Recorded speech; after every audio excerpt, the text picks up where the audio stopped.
মিরপুর শেরেবাংলা জাতীয় cricket stadium Bangladesh ক্রিকেটের বহু গর্ব ও গৌরবের ঠিকানা। এখানেই জন্ম নিয়েছে সাকিব তামিমদের অনেক ঐতিহাসিক ইনিংস। কিন্তু একই মাঠ আজ ক্রিকেটারদের কাছে এক বিভীষিকার নাম, কারণ বছরের পর বছর ধরে এই মাঠের পিচ নিয়ে চলে আসছে প্রশ্ন ও সমালোচনা। বিভিন্ন সময়ে দেশি বিদেশি অনেকের কণ্ঠে শোনা গেছে অভিযোগের সুর। এমনকি বাংলাদেশের অনেক ক্রিকেটারও মিরপুরে খেলতে চান না, এমন খবরও এসেছে সংবাদ মাধ্যমে। এবার সেই সমালোচনার তালিকায় যুক্ত হলেন বাংলাদেশ ক্রিকেট বোর্ড বিসিবির সভাপতি আমিনুল ইসলাম বুলবুল। মিরপুরের উইকেটের অস্বাভাবিক আচরণে খুশি নন এই নয়া সভাপতি। এবার তাই নড়ে চড়ে বসেছে বিসিবি।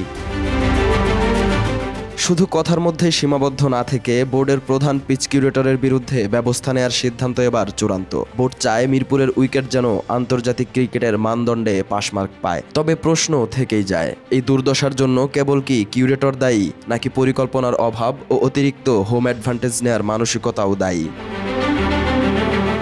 মিরপুরের উইকেট নিয়ে আইসিসি একাধিকবার অসন্তোষের কথা জানিয়েছে। 2018 সালে মিরপুর স্টেডিয়ামকে ডিমেরিট পয়েন্টও দেয় ক্রিকেটের সর্বোচ্চ নিয়ন্ত্রক সংস্থা। এরপরও টনক নড়েনি বিসিবির। দিনের পর দিন সেই ঝিমিয়ে পড়া উইকেটেই খেলতে হয়েছে ক্রিকেটারদের। তবে বুলবুলের নেতৃত্বাধীন বোর্ড এবার সিদ্ধান্ত নিয়েছে উইকেট তৈরির কারিগর গামিনী ডি সিলভাকে মিরপুর থেকে অন্য কোথাও সরিয়ে নেয়ার। এরপরও প্রশ্ন জাগে, গামিনীকে সরিয়ে নিলেই কি মিরপুরের উইকেট ঠিক হয়ে যাবে? বিসিবির প্রধান পিচ কিউরেটর শ্রীলঙ্কান গামিনী ডি সিলভা 14 বছরের বেশি সময় ধরে মিরপুরের উইকেট নিয়ে কাজ করছেন তিনি। উইকেটের মান নিয়ে বিভিন্ন সময় প্রশ্নবাণে জর্জরিত হয়েছেন গামিনী। তার আমলে একাধিক বোর্ড প্রেসিডেন্ট দায়িত্ব ছেড়েছেন, কিন্তু তিনি স্বপদে বহাল রয়েছেন। তবে বর্তমান বোর্ড সিদ্ধান্ত নিয়েছে গামিনীকে মিরপুর থেকে নির্বাসনে পাঠানো হবে। এতেই মিরপুরে দেখা যাবে ভালো উইকেট। গামিনীও মিরপুরে বহুবার ভালো উইকেট তৈরি করেছেন, যেখানে বোলার ব্যাটসম্যান সমান সুবিধা পেয়েছে। উইকেটে রানও পেয়েছে দলগুলো। এই যেমন সবশেষ বিপিএল এর শুরুতে মিরপুরে একাধিকবার 200 রানের বেশি করতে পেরেছে দলগুলো, আবার 200 রানের বেশি তাড়া করেও ম্যাচ জিতেছে। তবে আন্তর্জাতিক ম্যাচ হলেই কেন বদলে যায় মিরপুরের উইকেট? এই প্রশ্নের উত্তরেই পাওয়া যাবে উইকেটের জন্য দায়ী কে, গামিনী নাকি ঘরের মাঠের উইকেটের সুবিধা নেয়া। সদ্য সমাপ্ত পাকিস্তান সিরিজের প্রথম ম্যাচে আগে ব্যাট করে পাকিস্তান অল আউট হয় মাত্র 110 রানে, আর দ্বিতীয় ম্যাচে আগে ব্যাট করে বাংলাদেশের ইনিংস শেষ হয় 133 রানে। প্রথম ম্যাচের পর থেকেই উইকেটের সমালোচনা করতে থাকে পাকিস্তান। মিরপুরকে খেলার অযোগ্য হিসেবেই বিবেচনা করে তারা। পাকিস্তানের এমন অভিযোগের সঙ্গে একমত বিসিবি সভাপতিও। বুলবুলের দাবি, ম্যাচ জিতে খুশি হলেও উইকেট নিয়ে তার অসন্তোষ রয়ে গেছে। আমি জিতে আই এম ভেরি হ্যাপি, কিন্তু আমি সরাসরি উইকেটটা দেখতে গেছি এবং উইকেটটা দেখে আই ওয়াজ নট হ্যাপি।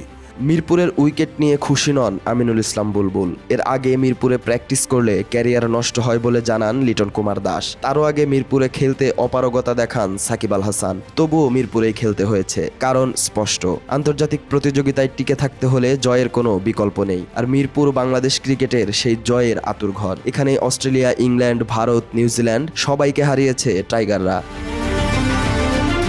ক্রিকেটের মোড়ল দেশগুলোকে মিরপুরে এনে বলে কয়ে হারিয়েছে বাংলাদেশ। তখনও প্রশ্ন উঠেছে মিরপুরের উইকেটের মান নিয়ে, কারণ ইংল্যান্ড অস্ট্রেলিয়ার বিপক্ষে তৃতীয় চতুর্থ দিনে শেষ হয়েছে টেস্ট ম্যাচ। আর 5 ম্যাচের টি20 সিরিজে অস্ট্রেলিয়া সর্বোচ্চ 127 রান করতে সক্ষম হয়। অজিদের হারিয়ে সিরিজও জেতে বাংলাদেশ। ওই সময় সিরিজ জিতে আত্মবিশ্বাস নিয়ে বিশ্বকাপ খেলতে যাওয়ার কথা জানায় বিসিবি। কিন্তু এমন উইকেটে সিরিজ জিতে কিভাবে বিশ্বকাপের আত্মবিশ্বাস পাওয়া যায়, এমন প্রশ্ন উঠেছিল। এই প্রশ্নের উত্তর পাওয়া যায় বিশ্বকাপের ম্যাচে অস্ট্রেলিয়ার কাছে হেরে।